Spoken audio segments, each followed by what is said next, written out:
Baik, shalom, salam sejahtera buat saudara sekalian dari mana saja berada yang mengikuti kebaktian ini.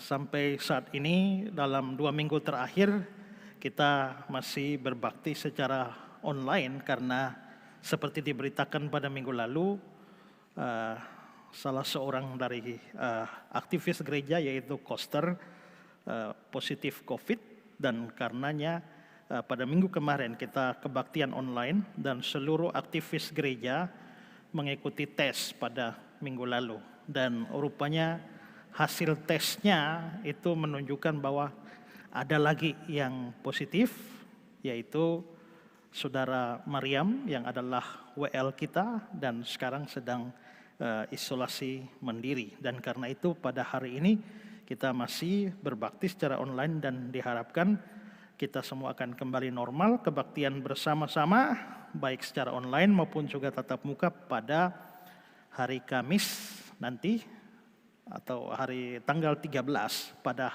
perayaan hari kenaikan Tuhan Yesus ke surga. Kita akan belajar firman Tuhan hari ini dan tema hari ini adalah Hekatontarkes. Hekatontarkes.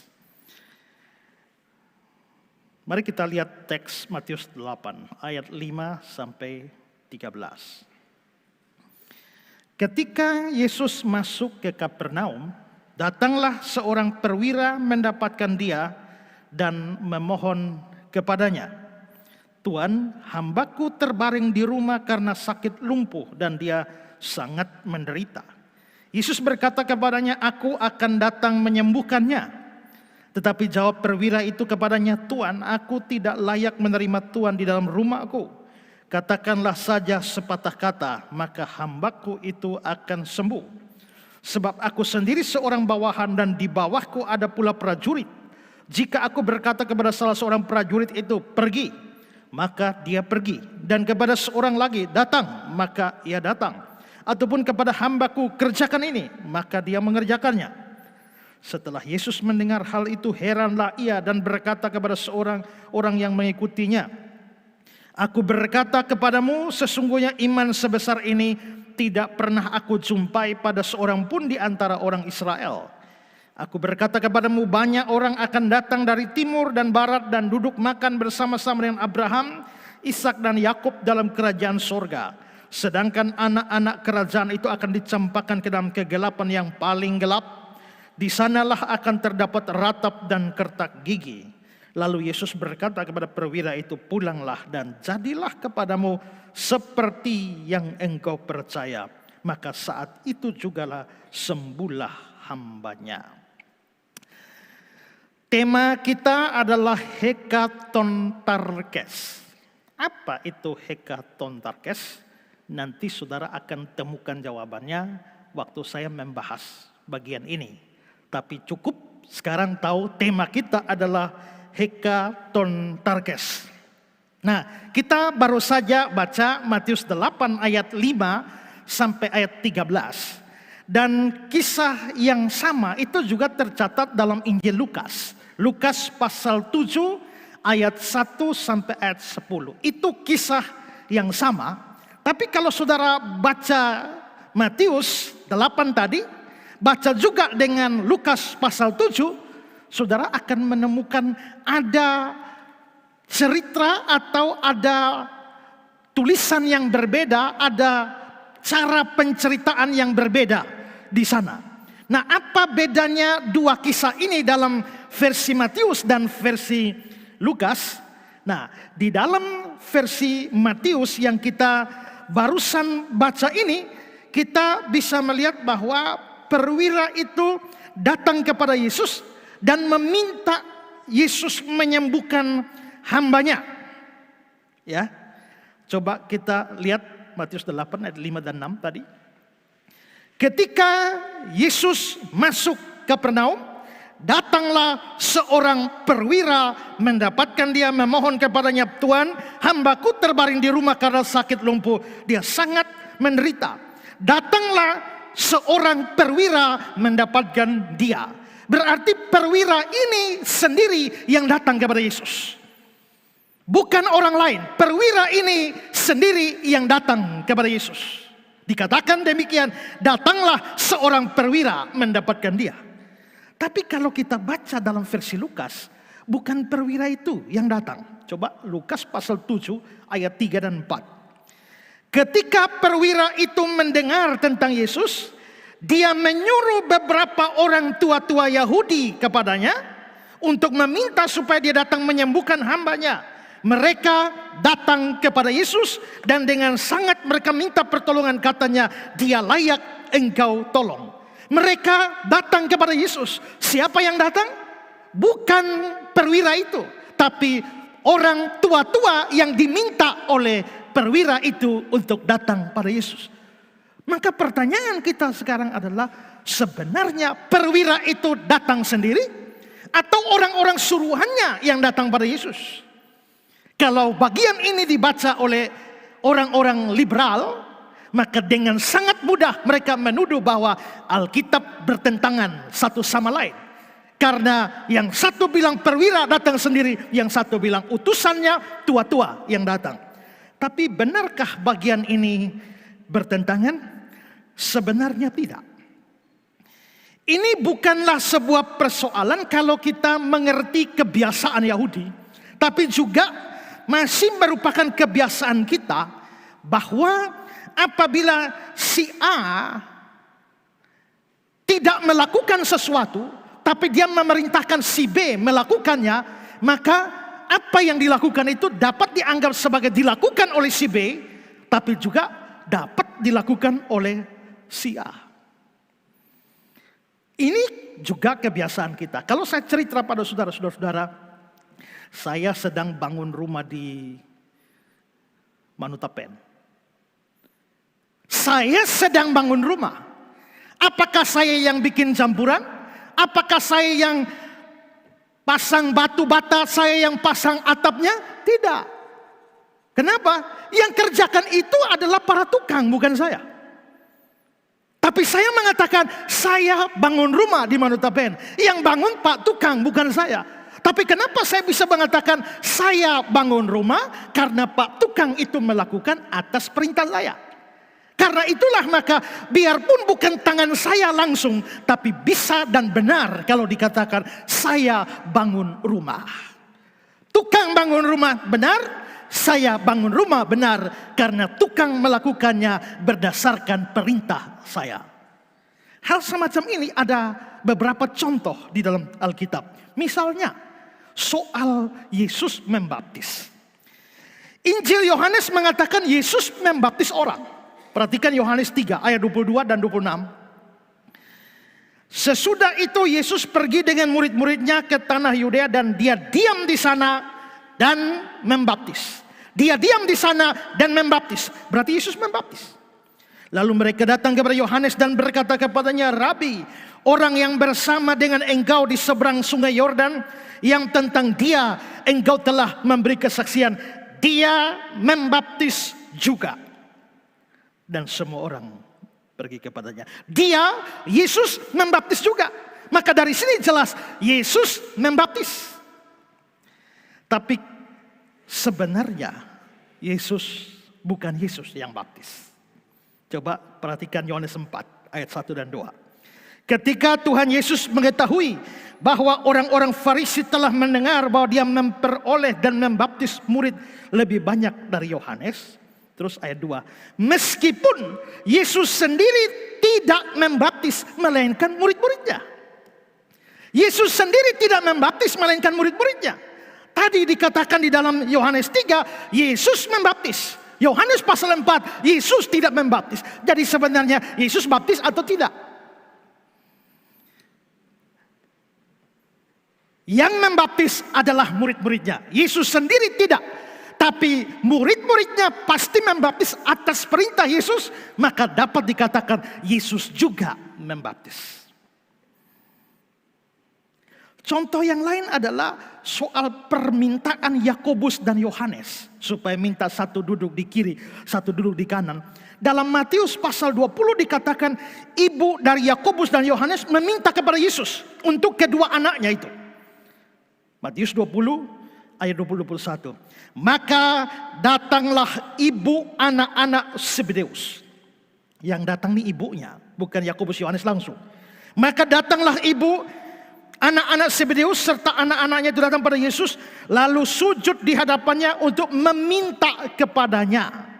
Katanya, apa yang kau kehendaki? Jawabnya, berilah perintah supaya kedua anakku ini boleh duduk kelak di dalam kerajaanmu, yang seorang di sebelah kananmu, yang seorang di sebelah kirimu. Jadi yang datang meminta itu adalah ibu mereka. Tapi dalam Markus 10 ayat 35 dikatakan begini.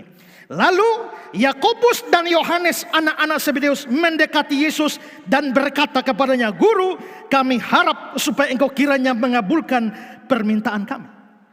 Jadi yang mana yang benar? Yakobus Yohanes minta langsung atau melalui mamanya? Yang benar adalah mamanya yang minta. Tapi benar juga bahwa Yakobus Yohanes minta karena mereka yang meminta, ibunya meminta kepada Yesus.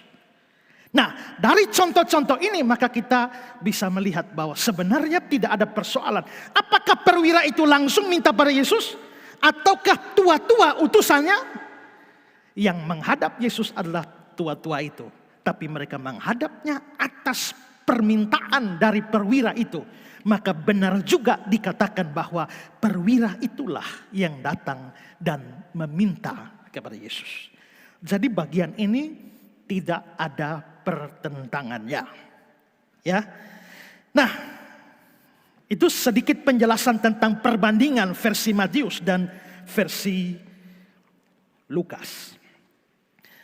Kita tinggalkan perbedaan itu dan saya ingin mengajak kita untuk memperhatikan perwira di dalam cerita yang baru kita baca. Saya mau bahas dua hal. Pertama adalah sekilas tentang identitas perwira ini. Siapa dia? Memang tidak ada informasi yang cukup banyak bagi kita untuk mengetahui siapa perwira ini. Tapi kita bisa mencatat beberapa hal. Pertama adalah dia pasti bukan orang Yahudi. Dia bukan orang Yahudi. Bahwa dia bukan orang Yahudi nampak lewat kata para tua-tua kepada Yesus. Perhatikan dalam versi Lukas. Lukas 7, 4 dan 5. Mereka datang kepada Yesus, tua-tua itu. Dan dengan sangat mereka minta pertolongannya, katanya, dia layak engkau tolong. Sebab dia, perwira itu, mengasihi bangsa kita. Bangsa apa? Bangsa Yahudi. Bangsa kita, bangsanya para tua-tua, bangsanya Yesus. Dia mengasihi bangsa kita secara implisit itu menunjukkan bahwa dia tidak termasuk bangsa kita. Hanya dia mengasihi kita, mengasihi bangsa kita. Maka dia pasti bukan orang Yahudi. Ini juga nampak dalam pujian Yesus kepada imannya di dalam Matius 8 ayat 10. Sesungguhnya iman sebesar ini tidak pernah aku jumpai pada seorang pun di antara orang Israel. Yesus tidak pernah menjumpai iman seperti itu di antara orang Israel. Kalau perwira itu orang Israel, kalimat ini tidak masuk akal. Dengan kata-kata Yesus itu, maka jelas bahwa perwira ini memang bukan orang Israel, bukan orang Yahudi. Dan terakhir, mengapa dia bukan orang Yahudi? Karena dia seorang perwira. Dan jarang atau bahkan tidak ada orang Yahudi saat itu yang menjabat sebagai seorang perwira. Jabatan ini kelihatannya adalah jabatan dari seorang Romawi, bukan orang Yahudi. Maka pertama, dia bukan orang Yahudi, bukan orang Israel. Kedua, sangat mungkin dia adalah seorang proselit.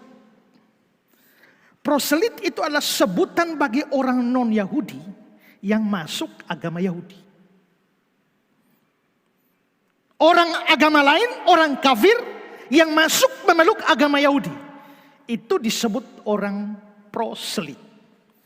Coba perhatikan Matius pasal 23 ayat 15. Yesus berkata kepada para ahli Taurat, kamu mengarungi lautan dan menjelajah daratan untuk mentobatkan satu orang saja menjadi penganut agamamu. Penganut agamamu. Nah, kata-kata penganut agamamu ini kalau saudara melihat di dalam bahasa aslinya, ya, di sana ada proselyte. Proselit. Ya. Nah, itu berarti proselit itu adalah penganut agamamu, agama Yahudi. Maka dikatakan kamu mengarungi lautan dan menjelajah daratan, maksudnya kamu pergi ke bangsa-bangsa lain lalu mentobatkan satu orang menjadi proselit. Maka orang proselit itu adalah orang dari bangsa lain, dari agama lain yang masuk agama Yahudi. Itu orang proselit. Sepertinya perwira ini adalah seorang proselit. Dia menganut agama Yahudi dan itulah sebabnya dia sangat mendukung pembangunan Bait Allah. Lukas 7 ayat 4 dan 5 dikatakan, khususnya ayat 5, sebab dia mengasihi bangsa kita dan dialah yang menanggung pembangunan rumah ibadah kami. Karena dia sudah masuk agama Yahudi, maka dia menanggung pembangunan rumah ibadah. Dia bukan Yahudi, tapi masuk agama Yahudi. Ketiga, dia juga adalah seorang yang cukup mempunyai kuasa dalam dunia kemiliteran Romawi. Dia seorang perwira Romawi. Bahasa Inggrisnya adalah centurion, tapi bahasa Yunaninya itu adalah hekatontarkes. Inilah yang jadi tema kita, hekatontarkes, sang perwira. Coba saudara lihat dalam teks Yunaninya centurion, itu kata Yunaninya adalah hekatontarkes. Nah, hekatontarkes ini itu dibentuk dari dua kata Yunani. Kata yang pertama adalah hekaton yang artinya 100. Dan kata yang kedua adalah arko yang artinya pemimpin. Sehingga hekatontarkes artinya pemimpin 100. Satu pasukan Romawi itu namanya legion. Legion itu adalah istilah Romawi untuk satu pasukan. Dan satu legion itu isi tentaranya itu adalah 6.000 orang. Jadi satu legion 6.000 tentara. 6.000 prajurit. Nah, tapi dari 6.000 tentara atau personil ini itu dibagi menjadi 60 kelompok. 60 kelompok, masing-masing kelompok 100 orang dengan satu pemimpinnya. Nah, hekatontarkes itu adalah pemimpin 100 orang. Jadi itu berarti perwira ini seorang perwira Romawi, dia adalah pemimpin dari 100 prajurit di bawah dia, 100 tentara di bawah dia. Itu berarti dia cukup mempunyai kuasa di dalam militer Romawi. Keempat, dia adalah salah seorang yang terbaik dalam militer Romawi. Bahwa dia adalah seorang hekatontarkes, pemimpin 100, tidak sembarang orang bisa punya jabatan itu. Orang khusus, orang spesial dengan syarat tertentu baru bisa menjadi hekatontarkes itu. Seperti apa? Perhatikan komentar dari Barclay. Perwira yang memimpin mereka adalah perwira komando yang benar-benar terpilih. Ada seorang penulis sejarah tentara Romawi yang melukiskan perwira komando itu sebagai berikut. Perwira komando haruslah orang yang benar-benar mampu memimpin dan memberikan komando. Bukan orang yang hanya suka petualangan, tapi harus tegas dan teguh di dalam pendirian dan tindakan serta dapat dipercaya. Perwira itu tidak boleh terburu-buru dalam mengambil putusan untuk perang, Tapi kalau terdesak, dia harus selalu siap untuk mempertahankan tiap jengkal tanah yang didudukinya, bahkan mati di medan perang. Jadi para perwira komando adalah orang-orang yang paling baik dari seluruh prajurit Romawi. Mereka adalah orang-orang paling baik, baru bisa menduduki Hekatontarkes itu. Nah, si perwira ini seorang Hekatontarkes, pemimpin 100 prajurit. Berarti dia adalah orang yang boleh dibilang layak dihormati dan orang yang sangat hebat di dalam militer Romawi. Itu kira-kira gambaran tentang perwira ini. Dia orang Yahudi, bukan orang Yahudi. Dia orang proselyt. Lalu dia adalah seorang pemimpin 100 tentara. Dan dia adalah orang yang terbaik dari sejumlah tentara Romawi. Itu kira-kira gambaran tentang dia. Nah, sekarang kita mau belajar lebih dalam terkait cerita yang kita sudah baca. Dan karena itu kita mau melihat hal-hal yang menyolok dari sikap perwira atau Hekatontarkes ini. Dari cerita yang sudah kita baca, ada sikap-sikapnya yang menarik, yang mau menjadi pelajaran rohani bagi kita hari ini. Hal apa saja yang menyolok? Pertama, dia adalah orang yang mempunyai kepedulian yang tinggi pada orang lain. Rasa pedulinya tinggi. Rasa peduli dari si perwira ini nampak bahwa sebelum kisah kita ini terjadi, dia sudah peduli dengan urusan agama. Karena itulah dia menanggung pembangunan ibadah, rumah ibadah orang Yahudi. Seperti keterangan Lukas 7 ayat 5. Sebab dia mengasihi bangsa kita, dia menanggung pembangunan rumah ibadah kami. Dia mengasihi bangsa kita, menanggung pembangunan rumah ibadah. Ini menunjukkan orang yang sangat peduli.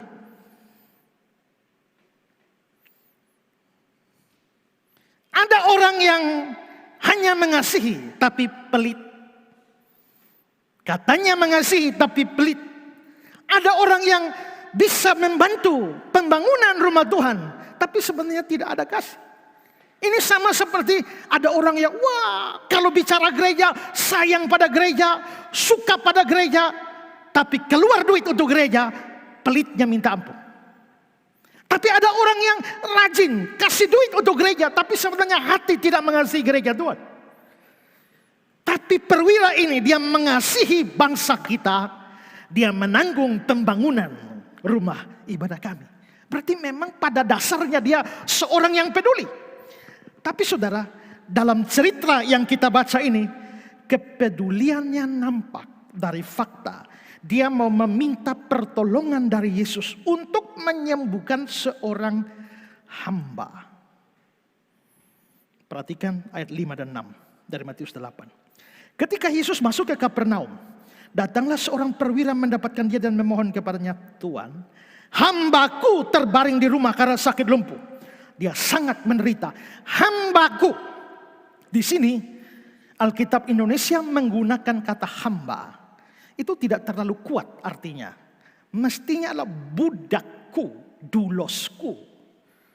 Budakku terbaring di rumah karena sakit. Berarti si perwira ini, Hekatontarkes ini datang kepada Yesus dan meminta Yesus untuk menyembuhkan budaknya. Ini menunjukkan bahwa dia sangat peduli dengan kondisi budaknya yang menderita. Apa yang dilakukan oleh perwira ini terasa lebih hebat, mengingat bahwa pada zaman kekaisaran Romawi pada masa itu, budak itu tidak sama dengan pembantu rumah tangga sekarang, yang sedikit-sedikit bisa menuntut HAM, hak asasi manusia. Tidak, budak pada waktu itu sama sekali tidak punya nilai atau harga. Perhatikan keterangan dari Barclay tentang budak. Barclay bilang begini, budak bukanlah seorang pribadi. Jadi tidak dianggap sebagai manusia gitu ya. Budak bukanlah seorang pribadi. Dia hanyalah sebuah alat yang hidup, sebuah barang yang hidup. Jadi kalau saya punya budak itu barang, hanya kebetulan dia bernapas saja. Ya, tapi dia sebenarnya adalah barang. Seorang majikan berkuasa mutlak atas budak-budaknya. Dia dapat memotong telinganya, jadi suka-sukanya. Kalau saya Tuhan, ini budak saya ini sini saya potong telinga dulu ya. Budak tidak bisa melawan, itu hak mutlak saya. Mau potong telinganya, itu hak saya. Atau menghukum mereka untuk bekerja berat. Misalnya mempekerjakan di ladang dengan dirantai atau kerja paksa di pabrik. Atau dia dapat menghukum mereka dengan memukulnya dengan tongkat, cambuk atau gada. Dia bisa memberi tanda di dahi mereka bahwa mereka pencuri atau pelarian. Kasih tanda di dahi mereka kalau mereka pencuri. Biasanya kalau ada budak yang mencuri, tahu-tahu ditangkap, maka dikasih tanda. Tandanya apa? Itu kasih huruf F di sini. F itu fugitivus, artinya pencuri, bahasa Latin. Nah, huruf F itu dibentuk dari besi, lalu kasih panas di api. Ya, setelah kasih panas di api sudah membara, baru taruh di sini. F, melekat seumur hidup dia di dahinya. Jalan kemana-mana semua orang lihat huruf F di sini, fugitivus. Saudara pernah lihat orang bikin cap sapi? Ya, sapi di kampung-kampung itu selalu punya zap. ES itu artinya sapi itu milik Esra Soro begitu ya. Itu tanda. Nah, para budak kalau mencuri itu dikasih cap di sini dengan besi panas.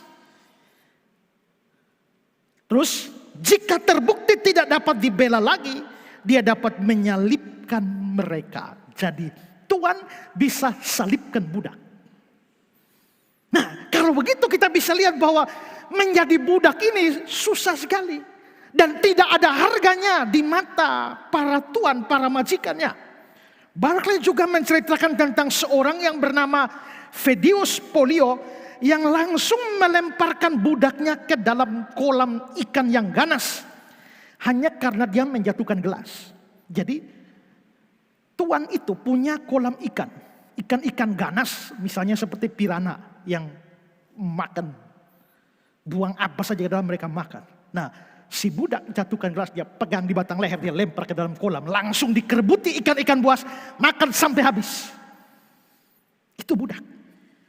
Juga Barclay menceritakan tentang seorang majikan perempuan yang memukul budaknya dengan tiba-tiba tanpa alasan, tanpa sebab.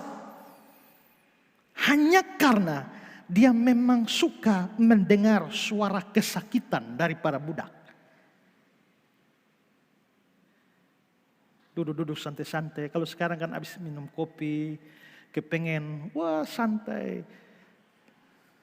Taruh musik, I can't stop loving you. Wah enak. Tapi ini lain. Pasang kopi, mau sini dulu.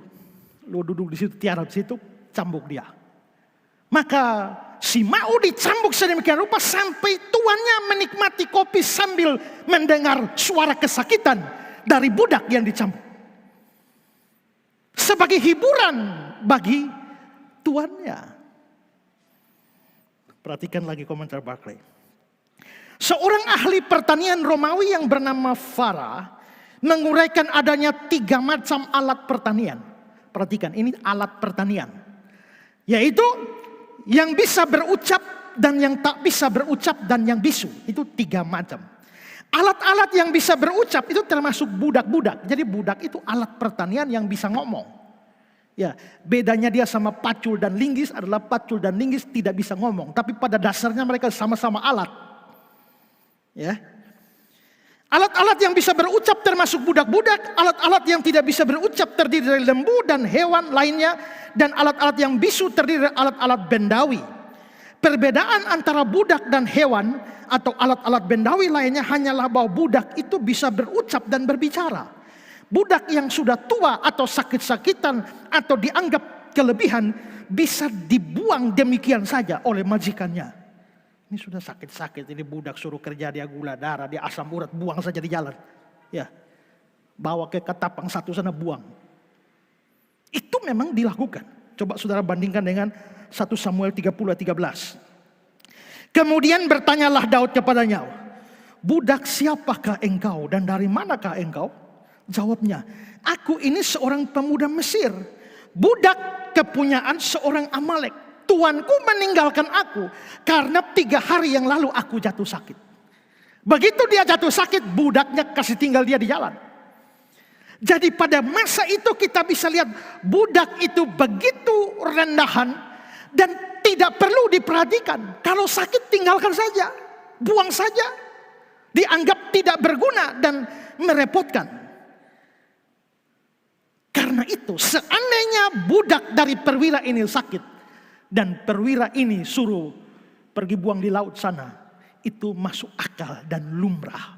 Semua orang juga pasti memaklumi hal itu.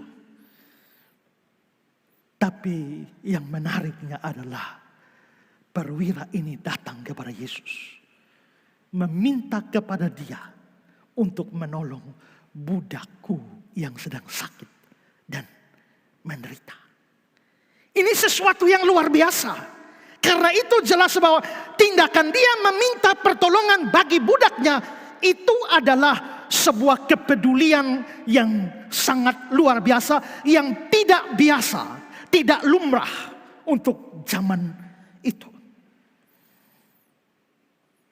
Karena itu kalau si perwira ini berjuang bagi kesembuhan budaknya, lagi-lagi ini sesuatu yang harus dicatat. Mungkin dengan tinta emas pada masa itu. Si budak sakit dan menderita. Seharusnya itu masalah si budak, bukan masalah tuannya. Kalau sakit penyakitnya itu menjadi masalah bagi tuannya, buang. Maka sakit penyakit yang diderita si budak itu adalah masalah si budak. Dan seorang tuan atau perwira itu dapat saja menambah masalah bagi si budak. Kalau dia buang budaknya, tambah masalah. Dia menjadikan masalah, dia bisa menjadikan masalah bagi si budak dengan membuangnya. Tapi ternyata tidak. Justru dia berusaha mencari solusi bagi masalah si budak. Inilah kasih yang luar biasa. Kasih yang peduli pada orang lain, yang melihat persoalan budak sebagai persoalannya. Melihat persoalan orang lain sebagai persoalan sendiri. Masalah orang lain sebagai masalah sendiri. Dan jikalau kita harus belajar dari Hekatontarkes perwira ini, maka disinilah kita harus belajar soal kasih. Soal mengasihi. Bahwa kasih tidak boleh hanya ada di dalam kata-kata kita. Kasih tidak boleh hanya ada dalam nyanyian dan lagu-lagu kita. Tapi kasih itu harus dinyatakan dalam kepedulian terhadap orang-orang bermasalah, orang-orang yang susah, orang-orang yang sengsara di sekitar kita. Ada banyak orang susah sengsara di sekitar kita. Ada banyak orang menderita kekurangan, kemiskinan, sakit penyakit di sekitar kita. Dan sebagai orang Kristen, kita dituntut punya kepedulian terhadap mereka. Kasih bagi seorang Kristen adalah satu upaya untuk menjadikan masalah orang lain sebagai masalah kita. Sayangnya banyak orang Kristen hidup egois. Jangankan mengambil masalah orang lain menjadi masalahnya. Justru dia sendiri jadi masalah bagi orang lain. Berapa banyak orang yang susah hidupnya gara-gara kita. Berapa banyak orang yang menderita hidupnya gara-gara kita. Berapa banyak orang sengsara hidupnya gara-gara kita. Kita yang menyebabkan masalah dalam hidup mereka. Alih-alih mengambil masalah mereka menjadi masalah kita, kita justru jadi masalah bagi banyak orang. Tapi kasih Kristiani mengajar yang lain. Sementara kita tidak boleh menjadi masalah bagi orang lain, sekalipun ini tidak mutlak. Tapi lebih daripada itu, bahkan seharusnya mengambil masalah orang lain menjadi masalah kita juga, terlebih saudara-saudara seiman. Itulah sebabnya nats pembimbing kita tadi, Galatia 6 ayat 2, bertolong-tolonglah menanggung bebanmu, demikianlah kamu memenuhi hukum Kristus. Orang Kristen terkenal dengan ajaran kasihnya, tapi kasih, sekali lagi, bukan slogan, kasih bukan teori, kasih bukan nyanyian, kasih itu butuh wujud, dan wujudnya adalah kepedulian pada orang lain. Selain itu, kasih itu omong kosong.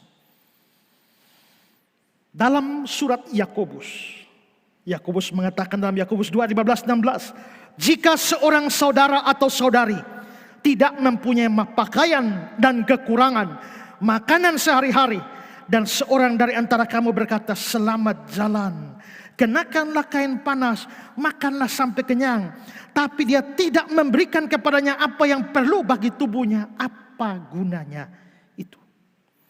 Karena itu, belajar dari Hekaton Targes perwira ini, marilah kita wujudkan kasih kita dengan peduli pada orang-orang di sekitar kita. Lihatlah masalah mereka sebagai masalah saudara juga, dan berusahalah untuk menjadi solusi bagi mereka. Tentu kita tidak bisa melakukan seluas-luasnya, tapi seberapa yang bisa kita lakukan, kita bisa menyatakan kasih kita kepada mereka. Bahkan terkadang tanpa kita sadari, kepedulian terhadap seseorang dapat juga berdampak pada banyak orang, termasuk diri kita sendiri. Ada satu cerita fabel. Fabel ini cerita dari dunia binatang. Di rumah seorang petani ada masalah. Masalahnya adalah banyak persediaan makanan yang dia simpan itu habis karena dimakan oleh tikus. Pak Tani ini merasa jengkel, akhirnya dia pergi ke kota. Lalu dia beli perangkap tikus. Begitu dia pulang, bahan belanjaannya masih di situ. Si tikus mencoba membobol, siapa tahu ada sesuatu yang bisa dimakan. Tapi ternyata tikus melihat ada perangkap tikus. Wah, ini masalah. Kalau perangkap tikus sudah ditaruh di sini, ini pasti sasaran utamanya saya. Ini untuk bunuh saya. Dalam kekalutan dan ketakutan, si tikus pun berlari. Berlari lalu dia ketemu ayam. Dia bilang, hei ayam, ayam, ayam. Tahukah mulai hari ini di rumah ini ada sebuah perangkap tikus. Lalu ayam bilang, terus kenapa? Itu bukan masalahku, masalahmu. Ayam tidak peduli pada tikus. Tikus pun terus berlari. Dan dia menghampiri kambing di halaman belakang. Lalu dia bilang, kambing, kambing, kambing. Di hari ini, di rumah ini sudah dipasang perangkap tikus. Kambing bilang, perangkap tikus kan bukan perangkap kambing. Itu masalahmu, bukan masalahku. Kecuali perangkap kambing, itu masalahku. Lalu tikus ketakutan lari beritahu kepada sapi. Sapi, sapi, sapi. Ada perangkap tikus di rumah ini, ada perangkap tikus. Sapi bilang, tidak ada pengaruh. Kenapa? Perangkap kecil begitu saya injak satu kali perangkap rusak. Itu bukan masalahku. Itu masalahku. Dengan sedih, tikus lari menyampaikan kepada ular. Ular, ular, ular. Ada perangkap tikus di sini. Tapi seperti tiga teman lainnya, seperti ayam, kambing, dan sapi, ular pun tidak peduli. Dan tikus pun sendirian dengan masalahnya. Tikus berpikir tidak ada sahabat yang bisa menolongnya. Dia hanya bisa bertahan dengan ekstra hati-hati supaya tidak kena perangkap tikus. Pak Tani pun pasang perangkap tikus. Dan satu malam, tak, perangkap tikus. Bunyi, itu berarti ada yang kena. Lalu istri petani itu segera lari melihat perangkap tikus itu. Tapi dia kaget karena ternyata bukan tikus yang kena perangkap, tapi ular yang kena. Kena di ekor. Begitu kena di ekor, maka ekornya terjepit tapi kepalanya masih begini. Begitu istri Pak Tani mendekati, patok tangannya Bu Tani. Lalu istri petani pun itu jatuh karena disengat ular, digigit ular dengan racun berbisanya. Pak Tani buru-buru datang melihat apa yang terjadi. Ternyata istrinya digigit ular. Ularnya ekornya masih terjepit pada perangkap tikus. Pak Tani ambil kayu dan plak. Kepala ular itu pelat, mati di tempat. Tapi istrinya sakit. Sudah beli obat, tidak sembuh. Makin hari kondisi makin parah. Tetangga-tetangga bilang begini, biasanya kalau kena racun ular begitu, itu bisa diatasi dengan sup cakar ayam. Lalu Pak Tani pikir-pikir, oh ya, kalau begitu tangkap ayam itu. Potong ayam itu bikin sup cakar ayam. Maka tewaslah ayam, dijadikan sup. Begitu makan sup cakar ayam, tidak ada perubahan. Lalu datang lagi orang lain bilang, ini bisa sembuh dengan makan hati kambing. Maka Pak Tani bilang, suruh sembelih kambing. Maka kambing pun lewat. Dan hatinya diambil, dikasih makan si istri. Ternyata habis makan, tidak ada perubahan. Beberapa hari kemudian, istri Pak Tani pun menghembuskan napas terakhir. Innalillahi wa innalillahi rojiun. Handai tolan dari berbagai tempat datang berkunjung mengucapkan turut berduka cita. Begitu banyak orang sudah datang. Lalu Pak Tani ini bingung mau kasih makan apa. Karena itu dia suruh ambil sapi itu. Sembelihlah untuk makan keluarga. Maka sapi pun tewas. Maka ular selesai. Ayam selesai. Kambing lewat. Sapi pun lewat. Tinggal tikus sendirian meratapi kesendiriannya. Oh, betapa menyedihkannya. Ini cerita fabel. Tapi cerita ini mau menegaskan bahwa seringkali orang merasa bahwa ini bukan masalahku, ini bukan masalahku, ini bukan masalahku. Sikap ketidakpedulian kepada orang lain tanpa sadar atau kadang-kadang justru menyulitkan diri kita sendiri. Tapi kepedulian kita pada orang lain tidak boleh hanya didasarkan pada alasan bahwa itu bisa berpengaruh pada hidup kita. Alasan utama adalah karena ada kasih di dalam hati kita. Dan kasih itu harus diwujudkan dalam kepedulian. Sebagai orang Kristen yang terkenal dengan ajaran kasih, sudahkah saudara punya hati yang peduli kepada orang lain? Tuhan Yesus pernah berkata, orang miskin selalu ada padamu. Orang sakit selalu ada padamu. Orang susah sengsara selalu ada padamu. Kamu bikin apa? Belajar dari perwira ini, punya hati yang peduli pada orang lain. Ini hal pertama. Yang kedua adalah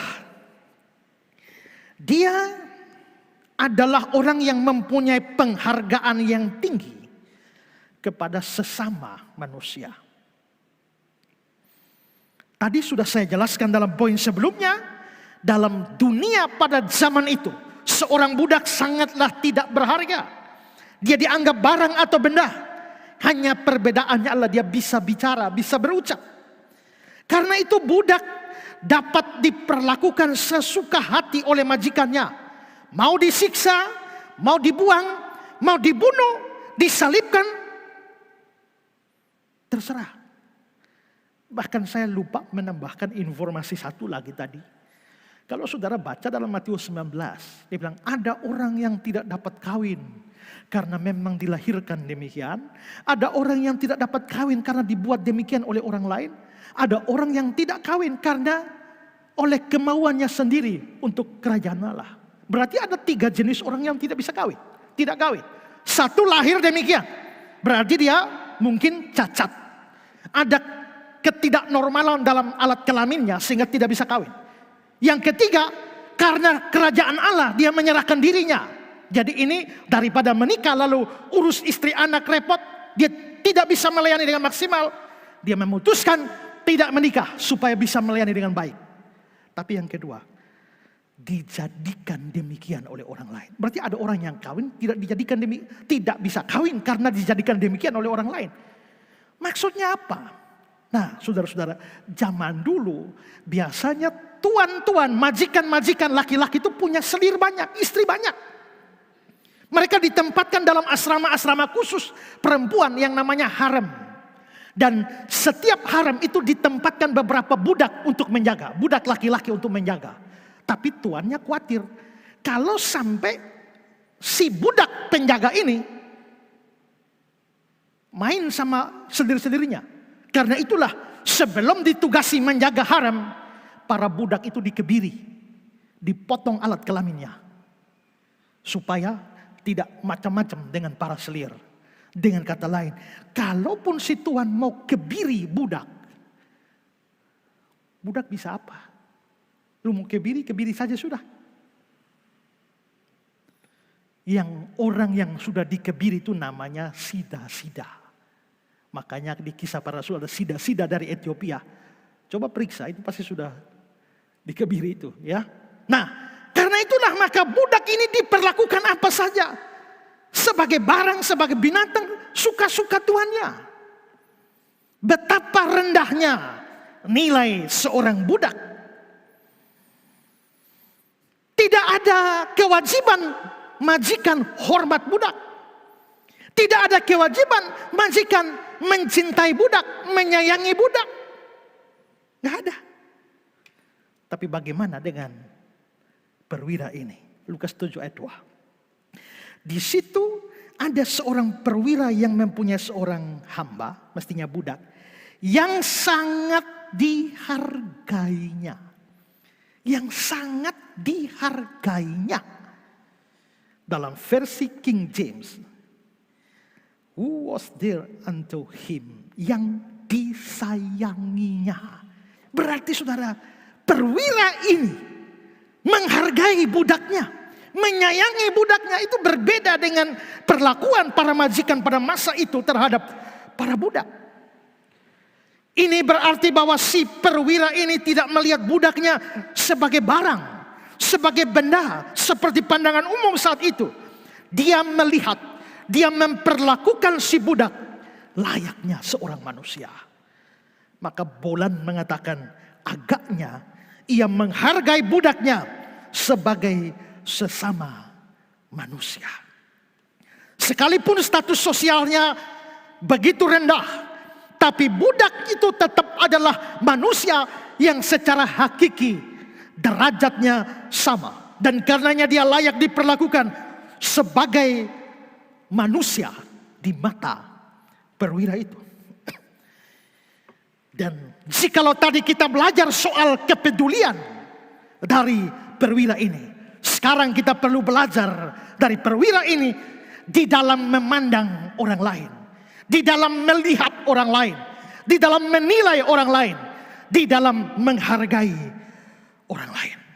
Seringkali ada banyak orang, termasuk orang-orang Kristen, yang karena kekayaannya, karena kedudukannya, karena jabatannya, karena kuasanya, lalu menilai dan memperlakukan orang lain begitu rendah, seolah-olah orang lain itu bukan manusia.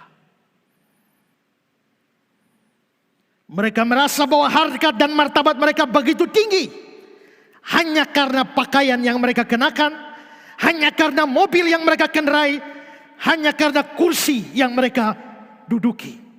Mereka lupa bahwa semua itu hanya sementara dan bisa hilang dalam sekejap. Lalu apakah martabat manusia melekat kepada semua itu? Apakah harkat melekat kepada mobil? Apakah harkat melekat pada jabatan? Apakah harkat melekat pada uang dan kekayaan? Tidak.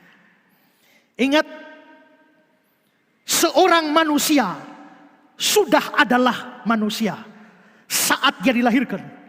Waktu dia dilahirkan, sudah pakai baju? Belum, tapi manusia. Sudah pakai celana? Belum, tapi manusia. Sudah ada waktu lahir ada dompet di bawah? Tidak, tapi manusia. Waktu lahir sudah bawa kartu ATM?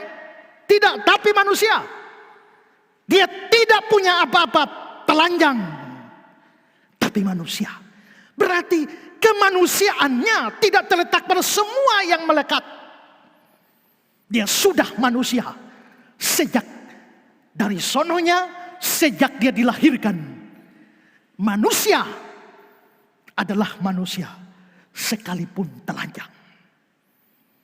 Tapi sayang sekarang orang memberikan nilai kepada manusia bukan dari fakta bahwa dia adalah manusia atau ciptaan Allah, tapi menilai kemanusiaan dari segala yang melekat. Itu berarti bahwa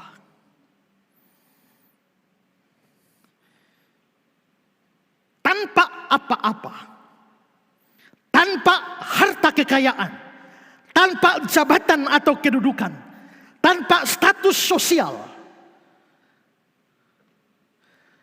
seseorang adalah manusia setara dengan kamu yang adalah manusia.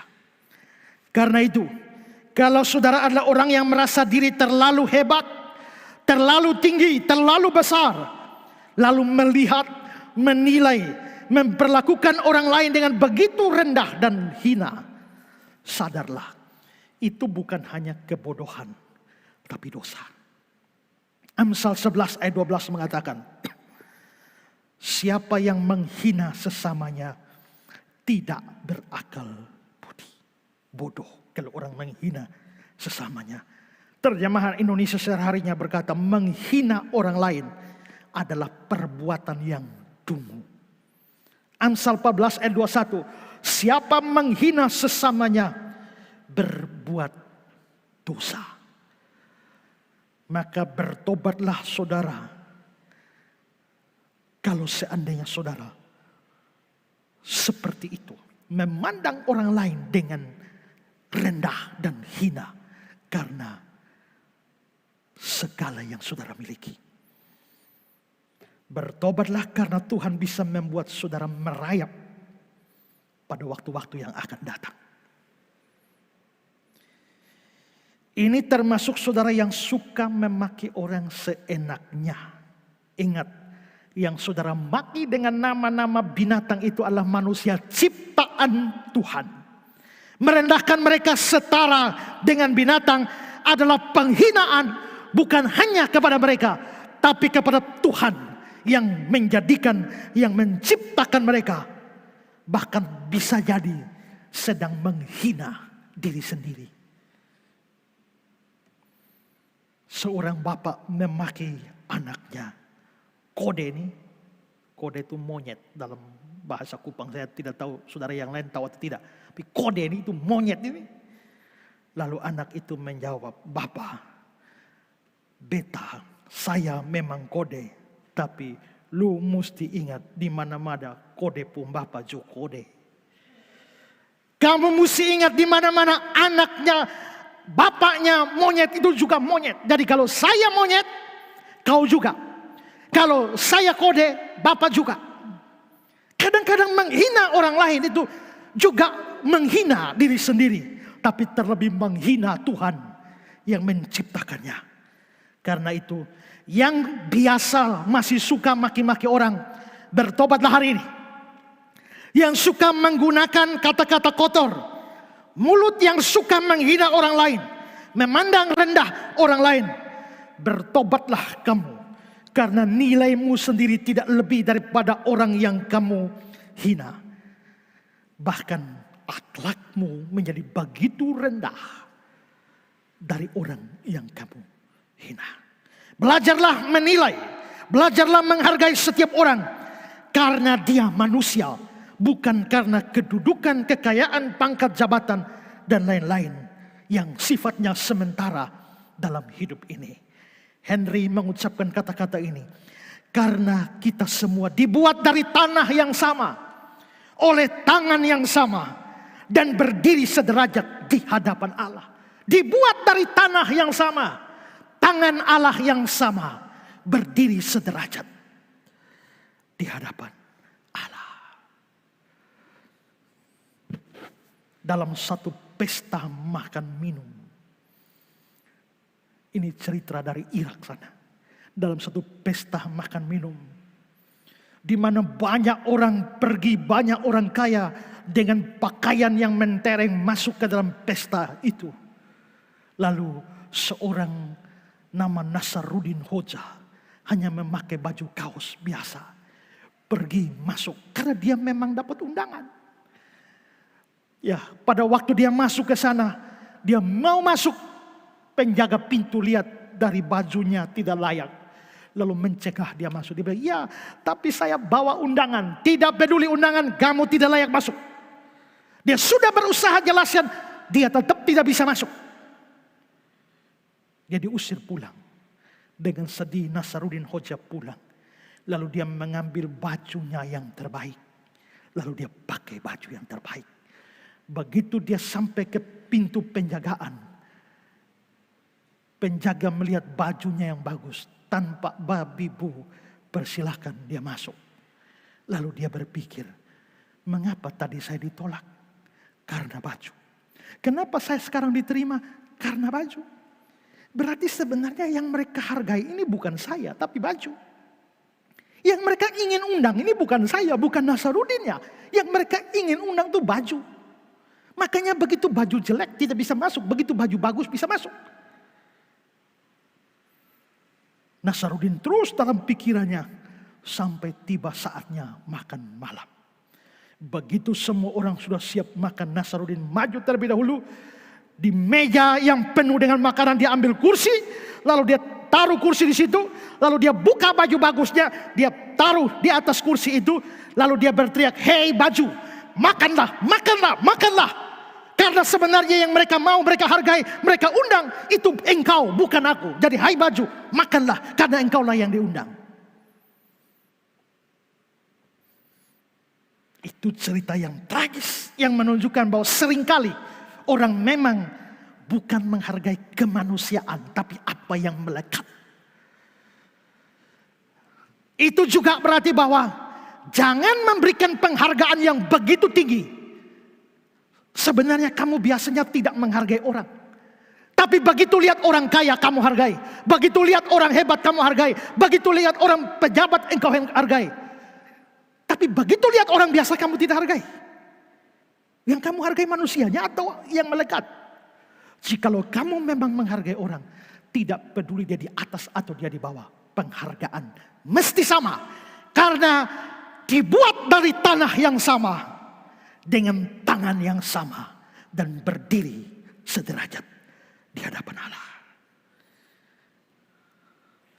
Menghina orang lain, menghina Tuhan. Amsal 14 ayat 31.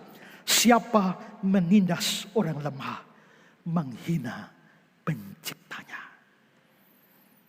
Belajar dari perwira ini untuk menghargai orang lain. Peduli terhadap orang lain, pertama.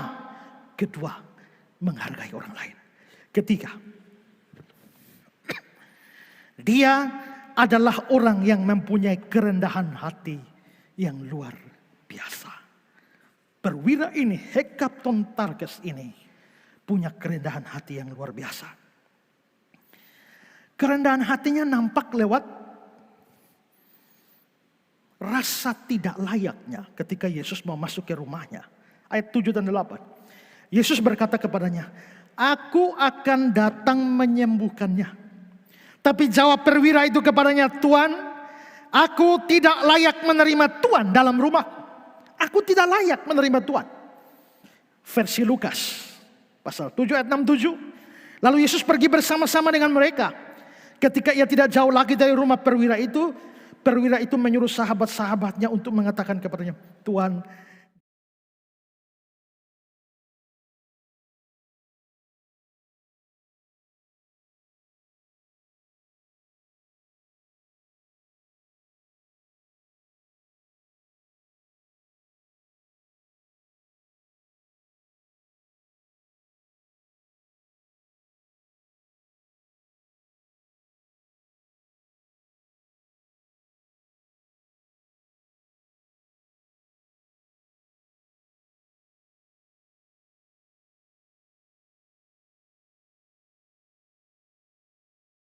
tua-tua datang kepada Yesus, menyampaikan permohonan dari perwira ini.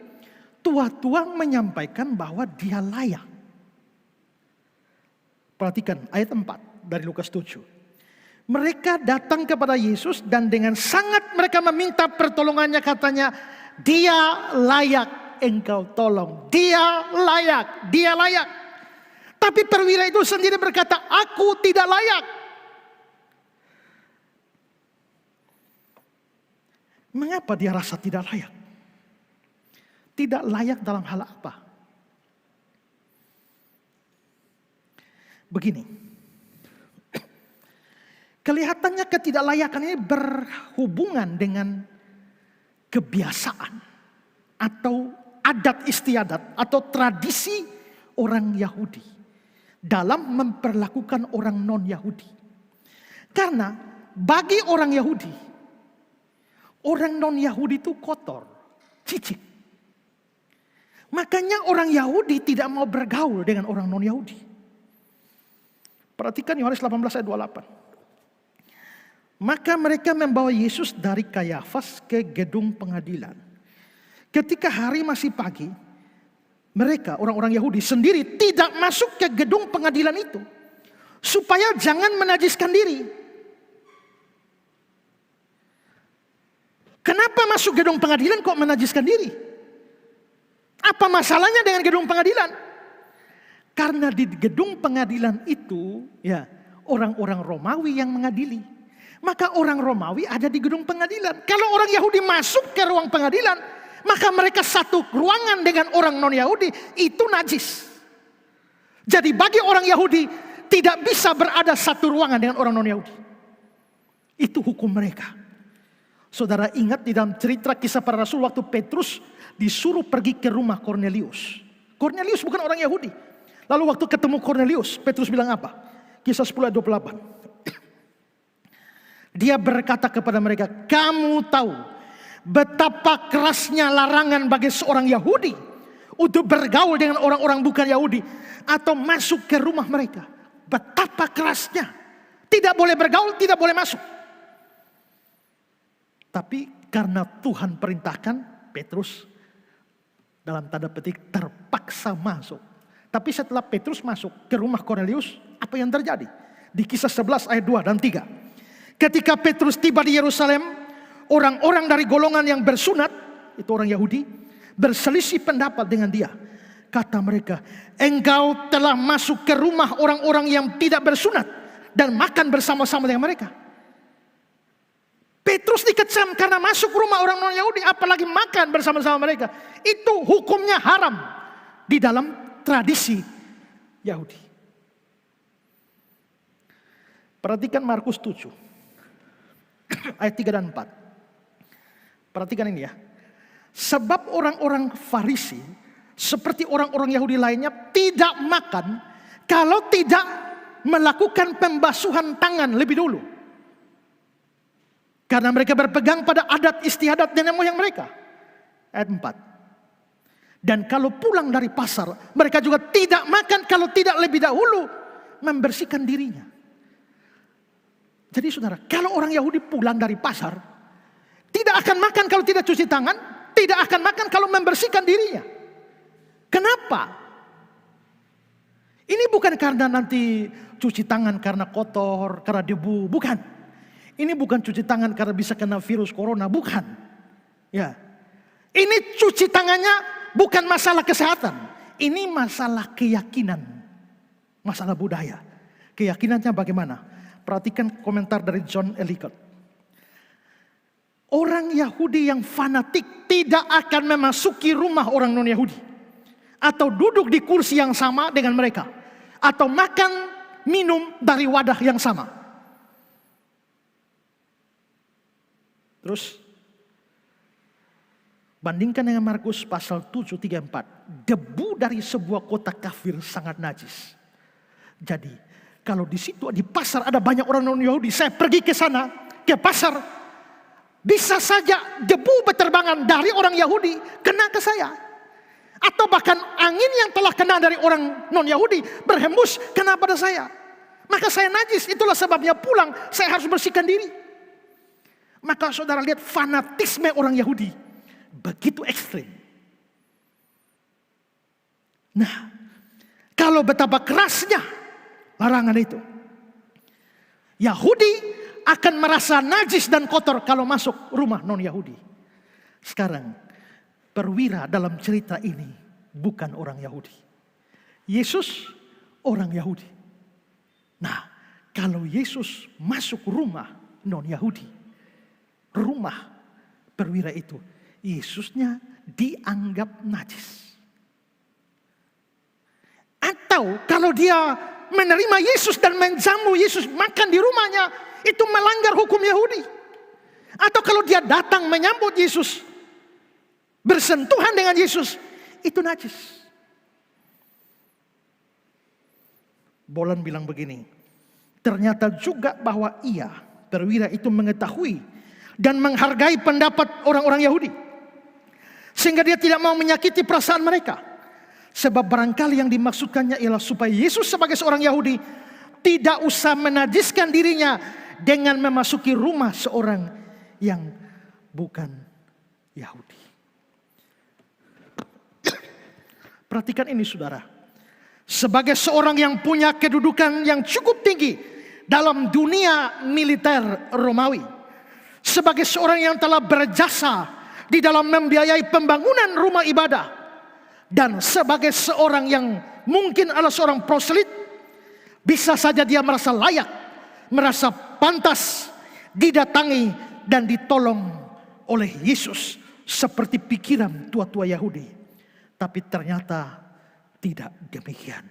Dia tahu siapa dirinya, dan apalagi di hadapan Yesus dia merasa tidak layak untuk itu.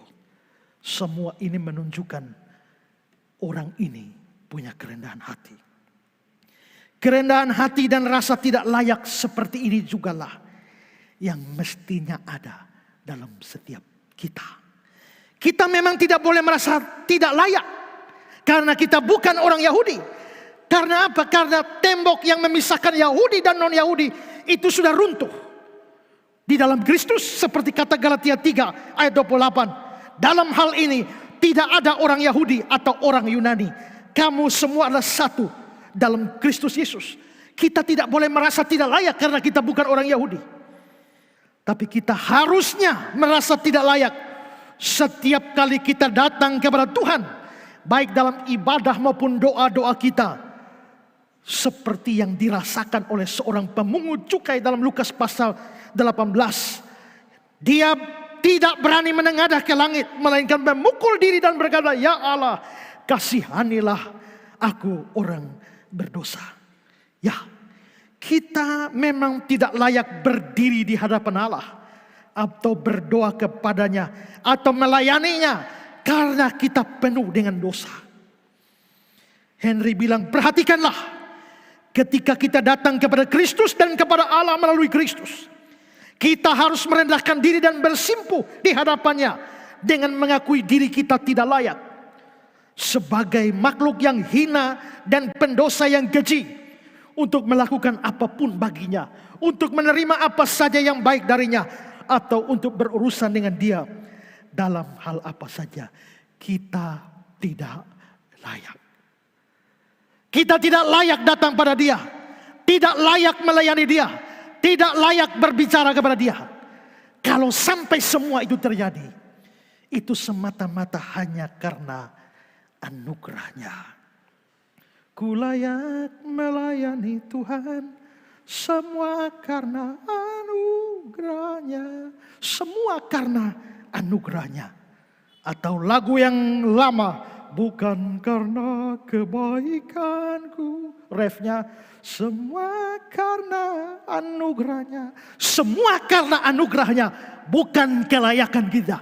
Jikalau saya bisa berkhotbah kepada saudara, bukan karena layak, tapi karena semata-mata anugerah Tuhan.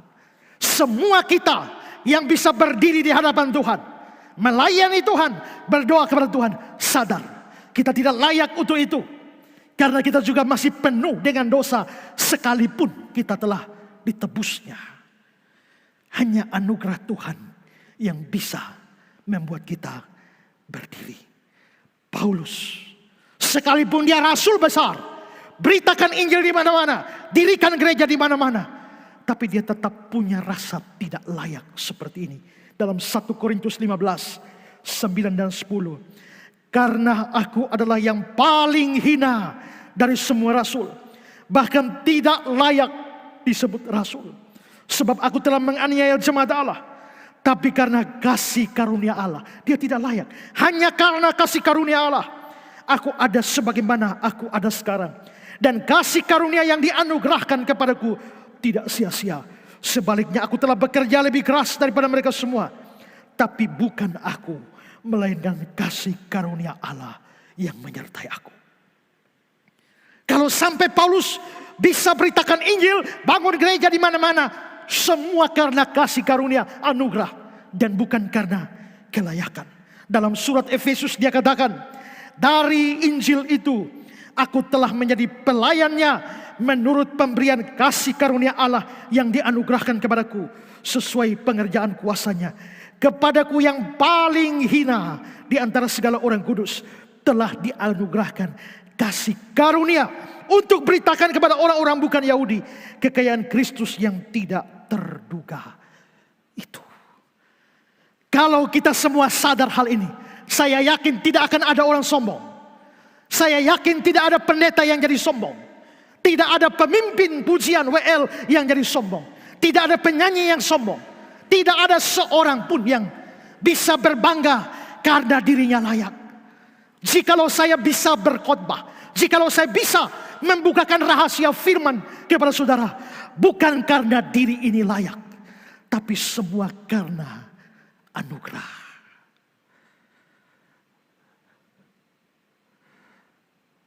Tidak boleh ada satu orang pun yang merasa begitu berlayak di hadapan Tuhan. Kita merenungkan semua ini dan belajar dari kerendahan perwira ini sambil mengingat kata-kata Tuhan Yesus dalam Lukas 17 ayat 10. Demikian juga kamu, apabila kamu telah melakukan sesuatu yang ditugaskan kepadamu, hendaklah kamu berkata, kami adalah hamba-hamba yang tidak berguna. Kami hanya melakukan apa yang harus kami lakukan.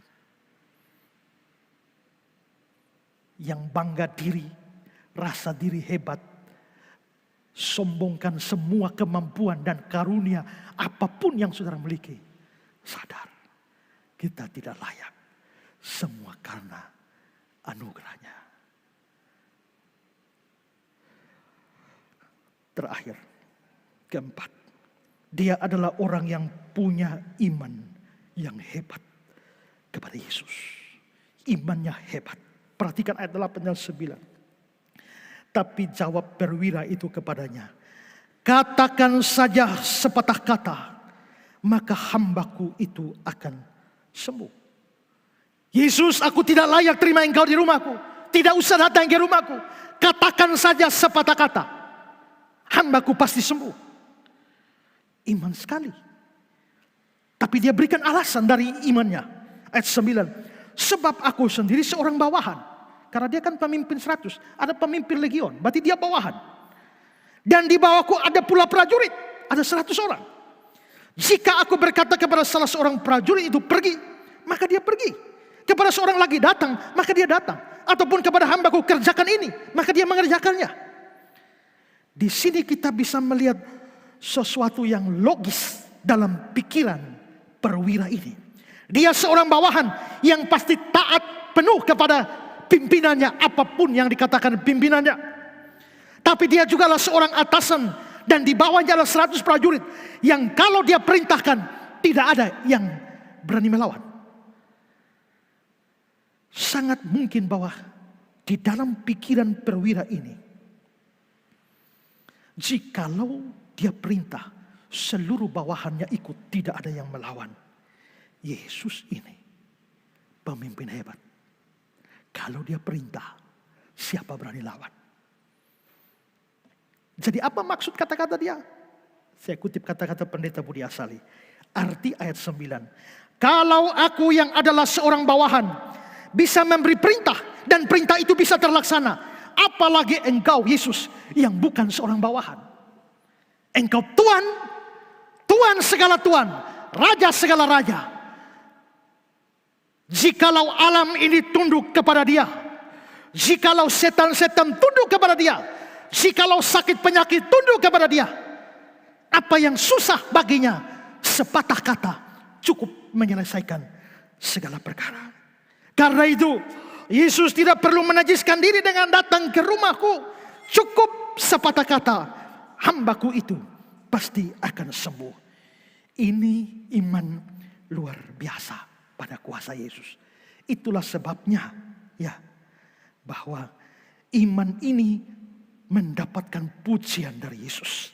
Pertama-tama dia percaya bahwa Yesus sanggup menyembuhkan penyakit tersebut.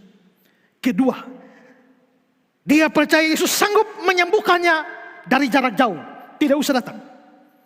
Dan yang ketiga, dia percaya Yesus sanggup menyembuhkan hanya dengan sepatah kata. Tiga imannya. Yesus sanggup menyembuhkan jarak jauh, sanggup menyembuhkan dengan sepatah kata. Henry bilang, dalam hal ini dia mengakui bahwa Kristus mempunyai kuasa ilahi, yaitu suatu wewenang untuk memerintah semua makhluk dan kekuatan alam, dan ini membuatnya mampu berbuat apa saja sesuai kehendaknya di kerajaan alam. Seperti pada waktu pertama kali ia mendirikan kerajaan alam itu dengan mengucapkan perkataan penuh kuasa, jadilah terang. Waktu dia cipta dunia, sepatah kata, jadilah jadi. Maka dengan sepatah kata pun segala sesuatu dapat terjadi. Dan Yesus sendiri mengakui imannya, bahkan memuji iman perwira ini di ayat yang ke-10. Heranlah ia dan berkata kepada mereka yang mengikutinya, aku berkata kepadamu, sesungguhnya iman sebesar ini, berarti memang imannya besar, tidak pernah aku jumpai pada seorang pun dari antara orang Israel. Iman yang luar biasa. Setiap orang Kristen harus belajar beriman seperti ini. Kita harus belajar beriman bahwa segala sesuatu di kolong langit ini tidak ada yang berkuasa di hadapan Tuhan dan dapat diubah hanya dengan sepatah kata. Sebagaimana orang kusta menjadi tahir hanya dengan sepatah kata, jadilah engkau tahir. Tahir. Orang lumpuh berjalan hanya dengan sepatah kata, bangunlah. Lalu dia bangun. Orang mati bangkit dengan sepatah kata, bangkitlah. Maka bangkitlah. Lazarus yang sudah mati 4 hari dalam kuburan, keluar hanya dengan sepatah kata, marilah keluar. Angin dan badai pun teduh hanya dengan sepatah kata, diam, tenanglah. Iblis diusir hanya dengan sepatah kata, enyahlah. Maka dengan sepatah kata pun dia dapat melepaskan engkau, dia dapat menolong engkau, dia dapat membebaskan engkau, dia dapat mengangkat engkau, dia dapat meninggikan engkau, dia bisa memberkati engkau, bisa mencukupkan engkau, bisa memulihkan engkau. Koma. Kalau dia mau. Ingat, Tuhan memang tidak selalu mau mengabulkan permohonan kita. Dia hanya mengabulkan yang sesuai kehendaknya. Tapi kalau dia mau, cukup sepatah kata. Kalau dia mau menghentikan seroja, cukup sepatah kata. Tapi dia biarkan seroja berjalan berjam-jam untuk menguji kita dan melihat kita bergantung kepada dia. Jikalau dia mau memusnahkan corona, cukup sepatah kata, bisa. Tapi dia belum mau karena dia mau mengerjakan banyak hal melalui semua sakit penyakit ini. Kalau dia mau membuat hidupmu, penderitaanmu berakhir, segera sepatah kata bisa. Tapi dia mungkin belum mau. Karena dia mau mengerjakan sesuatu dalam dirimu melalui penderitaan, kesukaran, atau hal-hal yang tidak enak terjadi dalam dirimu. Intinya, suka duka dipakainya untuk kebaikanmu. Tapi kalau dia mau, sepatah kata. Mazmur 33 ayat 9. Sebab dia berfirman, maka semuanya jadi. Dia memberi perintah, maka semuanya ada. Tidak peduli seberapa hebat penyakit hamba perwira itu. Tidak peduli seberapa lama dia menderita. Tidak peduli seberapa jauh rumah perwira itu. Sepatah kata dari Yesus mengubah semuanya. Itulah iman perwira ini. Dan semoga itu juga menjadi iman kita. Jangan ragu, jangan bimbang, jangan khawatir, jangan cemas. Karena semuanya dapat diatasi hanya dengan sepatah kata.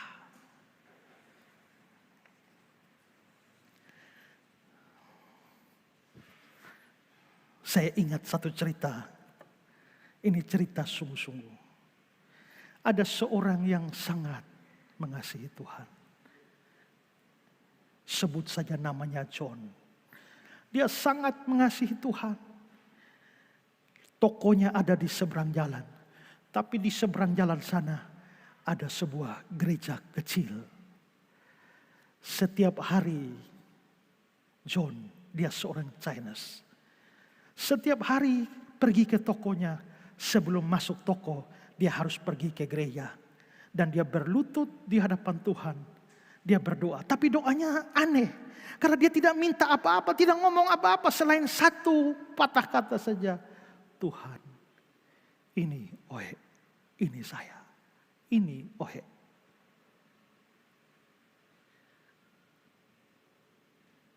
Dia bangun, dia pergi ke gereja, ke kerja toko. Sore mau tutup toko, setelah dia tutup toko, sebelum pulang rumah, dia mampir ke gereja dan dia bilang, Tuhan, ini Ohe. Kelihatannya dia betul-betul pasrahkan diri tanpa kata-kata yang lain. Serahkan dirinya pada Tuhan.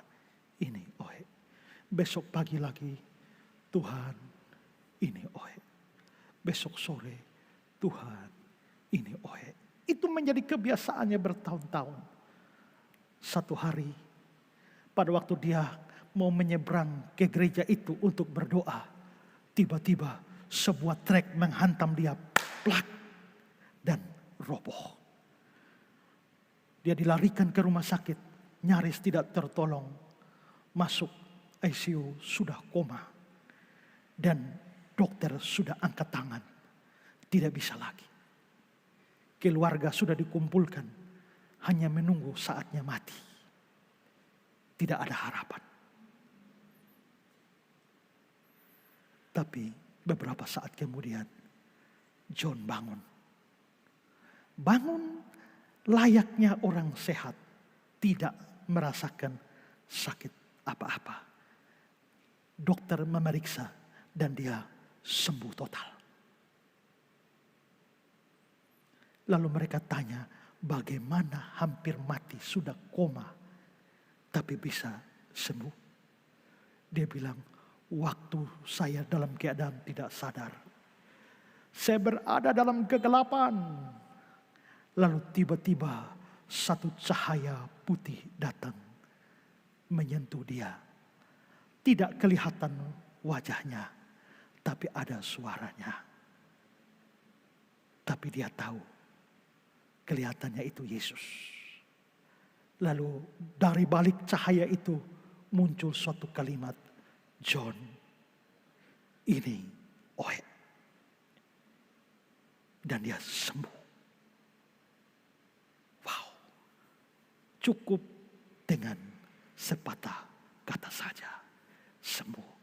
Saya tidak berkata bahwa saudara semua pasti sembuh, pasti susah hilang, pasti sengsara hilang, pasti beban tenaga. Tidak. Kalau Tuhan mau. Karena Tuhan bisa saja membiarkan kita sakit, jikalau sakit penyakit penderitaan membawa kebaikan bagi kita. Tapi seandainya dia mau, tinggal kita berdoa, Yesus, Yesus dengar doaku. Kalau dia mau, tidak ada yang sukar.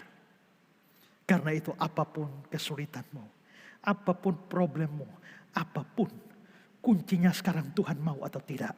Dan kalau Tuhan mau, saudara mesti yakin, seyakin-yakinnya, hakul yakin, cukup dengan sepatah kata, semua selesai. Belajar, peduli pada orang lain, hargai orang lain, rendah hati, dan beriman teguh. Itulah iman perwira ini. Iman hekatontarkes ini. Cukup dengan sepatah kata. Amin. Mari kita tunduk kepala sejenak.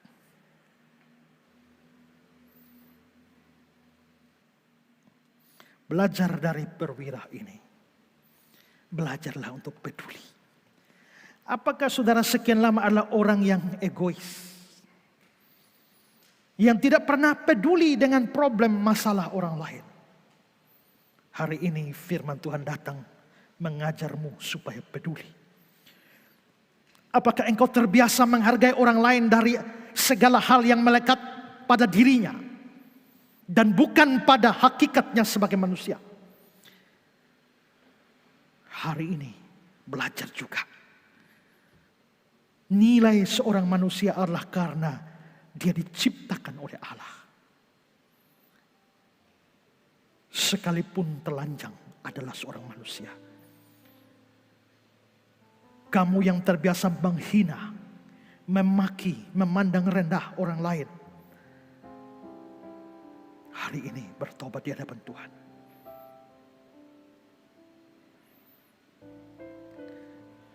Yang merasa bangga diri, sombong, tinggi hati. Karena segala kemampuan, segala potensi, segala karunia. Dan hal-hal hebat yang kamu miliki. Sadar semua karena anugerah. Kamu tidak layak, saya tidak layak. Semua hanya karena anugerah Tuhan. Kamu yang punya beban dan kesulitan, sakit penyakit yang hebat. Tuhan bisa pakai semua itu untuk mengerjakan kebaikan bagimu. Tapi kalau dia mau, hanya dengan sepatah kata saja, dia bisa memulihkanmu.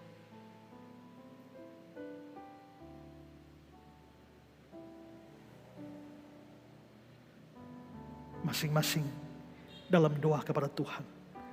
Merefleksikan 4 pesan ini dalam hidup saudara.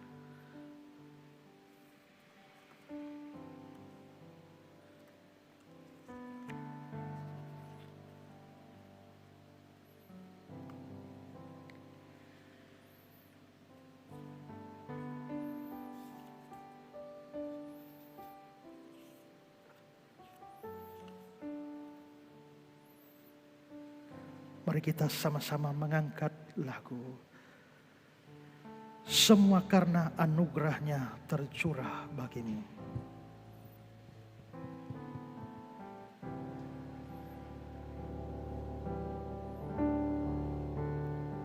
Bisa ditampilkan lagunya.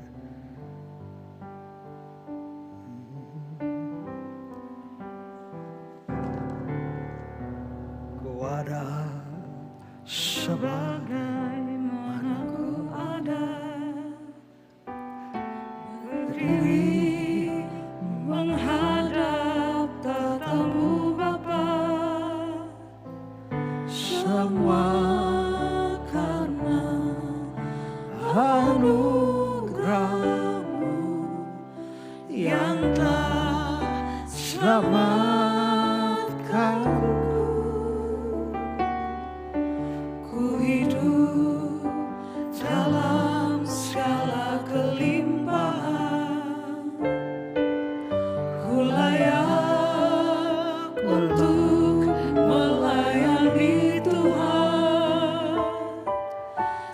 semua karena anugerah-Mu tercurah bagiku. Besar anugerah-Mu, berlimpah kasih-Mu, semakin hari semakin bertambah besar anugerah. Sekali lagi lagu ini dari awal kita renungkan sungguh-sungguh. Ku ada sebagaimana ku ada, berdiri menghadap tatamu Bapa. Semua karena anugerah-Mu yang telah selamatkanku. Ku hidup dalam segala kelimpahan, ku layak untuk melayani Tuhan. Semua karena anugerah-Mu tercurah bagiku. Besar anugerah-Mu, Besar anugerah-Mu, berlimpah kasih-Mu, semakin hari semakin bertambah besar besar anugerah-Mu. anugerah-Mu, Besar anugerah-Mu, berlimpah kasih-Mu, semakin hari semakin bertambah besar anugerah. semakin hari semakin bertambah. Semakin hari semakin bertambah besar anugerah. Besar anugerah-Mu, Besar anugerah. besar anugerah-Mu, Besar anugerah-Mu.